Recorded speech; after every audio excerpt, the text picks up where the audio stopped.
So in the course, we have addressed collision avoidance and the very real responsibility the RPAS pilot has to avoid other aircraft. We live in a busy airspace corridors, and so I just want to draw your attention to how we can really get our mind around different kinds of scenarios that we could run into in airspace, whether you be near an aerodrome or not.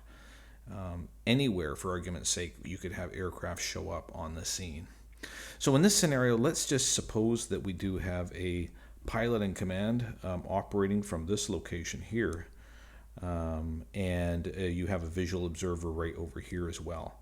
And you're just doing a flight of this zone right in here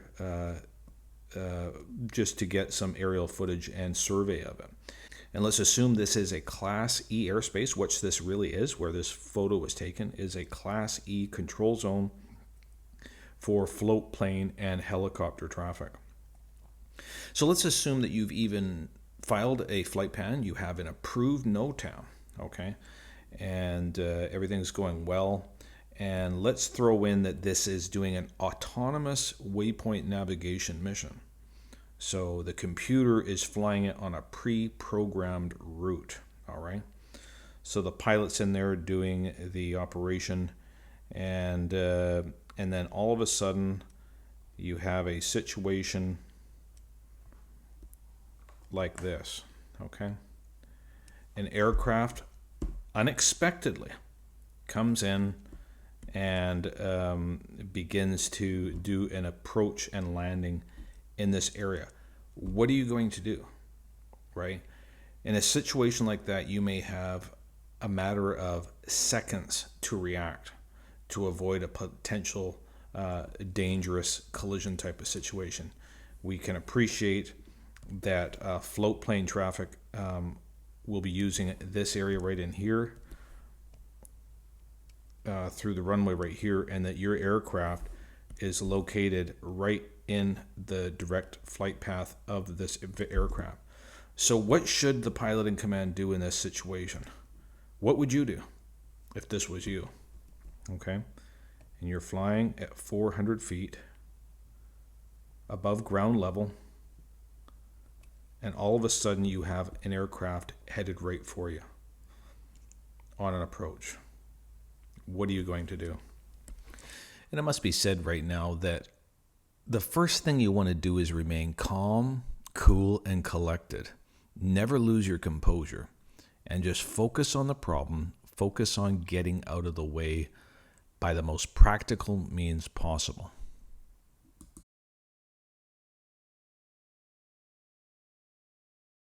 You have a couple different choices, and a lot of the answers I get and reactions I get will be to descend, okay? Try to get the aircraft down to a lower altitude. Another answer is sometimes get it into a return to home. And we'll say, just for 3D depth perception, that this X here marks the location three-dimensionally of where you are.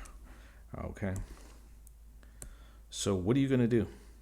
This aircraft right here is coming in for an approach right for you. Right back to our training. Take evasive action, maneuver the aircraft out of the way of the approaching aircraft. And what would that mean in this scenario? It wouldn't mean descending, okay? Because that aircraft that's coming in is descending right along with you. And anybody that flies multi-rotors knows that sometimes descending a multi-rotor takes a lot of time. It will be to cancel immediately the autonomous waypoint navigation mission and maneuver the aircraft immediately out of the way of the aircraft that's encroaching. Now I'm safe. I still may be at 400 feet, but I'm safely out of the way of that oncoming aircraft.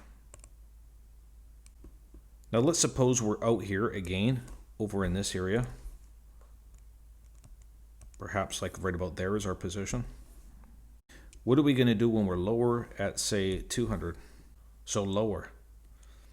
As I said, one of the other answers I get is I'll activate a return to home feature.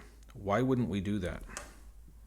It should be plainly obvious. This aircraft could be inbound within seconds, maybe 10 seconds, maybe even less, maybe 5 seconds. A return to home function will take time. So that is a very bad and wrong thing to do. We do not want to activate a return to home. One other reason, what happens on a return to home, chances are the aircraft is going to want to climb to a predetermined RTH altitude. And if that's the scenario, it's going to go up.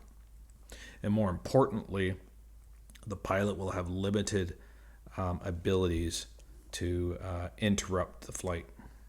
Again, the right action to do, maneuver it out of the way.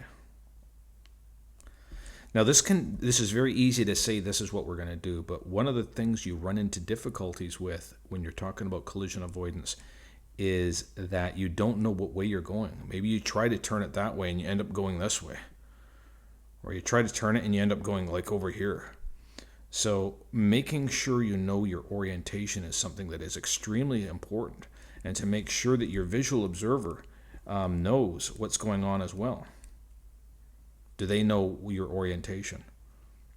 So a pilot should be able to respond in a situation like that in seconds, right? Like 1,000, 2, 1,000, shut the thing off, and then away we go, out of the way. Now, as we consider this, let's go back and check a few other scenarios.